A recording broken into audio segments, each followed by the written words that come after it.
ఉదయగిరిలోని wooden కట్లరీకి అటవీ శాఖ నుంచి సహాయ సహకారాలు అందించనున్నామని ఆ శాఖ అధికారి మహబూబ్ బాషా తెలిపారు. ఈ మేరకు కట్లరీ కళాకారులతో సమావేశమయ్యారు. కట్లరీ వస్తువులకు వినియోగించే కొయ్యను సరఫరా చేసేందుకు అటవీ శాఖ తరఫున సాయం అందిస్తామని తెలిపారు.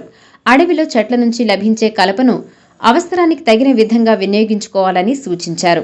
అలాగే మొక్కలు నాటడంపై కట్లరీ కళాకారులను చైతన్యపరుస్తామని వెల్లడించారు. కేవలం కొన్ని రకాల చెట్ల నుంచి లభించే కలపను మాత్రమే కట్లరీకి వినియోగిస్తారని, అలాంటి చెట్లను మరింతగా పెంచి వృక్ష సంపద తగ్గిపోకుండా చర్యలు తీసుకుంటామని స్పష్టం చేశారు. అటవీ శాఖతో పాటు రైతుల నుంచి కూడా కట్లరీ కేంద్రానికి సాయం అందిస్తామని స్పష్టం చేశారు. ఫారెస్ట్ డిపార్ట్మెంట్ తరఫు నుంచి ఈ ఉదయగిరి వుడ్ కట్లరీకి ఎటువంటి సపోర్ట్ అవసరం అనే దాని గురించి ఎగ్జామిన్ చేస్తూ ఉన్నాము. మెయిన్ ఫారెస్ట్ డిపార్ట్మెంటు ఈ హ్యాండీక్రాఫ్ట్స్తో కనెక్షన్ ఎక్కడ ఉందంటే wood required wood forest areas నుంచి తెచ్చి కొంతమంది చేస్తూ ఉన్నారు.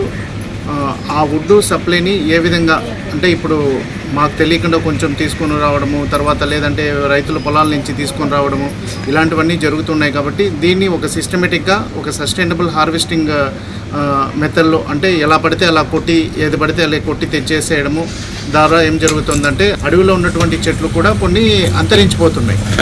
అందుకని చెప్పి అంటే ఎలా పడితే అలా కొడితే అవి ఉన్న చెట్లు కూడా వెళ్ళిపోతాయి. ఇంకా మళ్ళీ భావితరాలకి ఆ చెట్లు రావాలన్నా కూడా దొరకవు అన్నమాట. అందుకని చెప్పి ఒక పద్ధతి ప్రకారం ఏదైతే మెచ్యూర్డ్ ఉంది, ఏది అవసరం అది కొట్టుకోవడము, తర్వాత దాన్ని కూడా మళ్ళీ న్యాచురల్గా ప్రాపగేట్ చేయడం. అంటే ఆ చెట్టుని అడవిలోనే కాకుండా బయట అడవిలో ఎలా పెంచాలి అని చెప్పి చూస్తూ ఉన్నాము. మెయిన్ ఇక్కడ మనకు వాడుతున్నది వచ్చి నెర్ది, బిల్ల నెర్ది, కలివి వాడుతున్నారు, వేప కూడా వాడుతూ ఉన్నారు.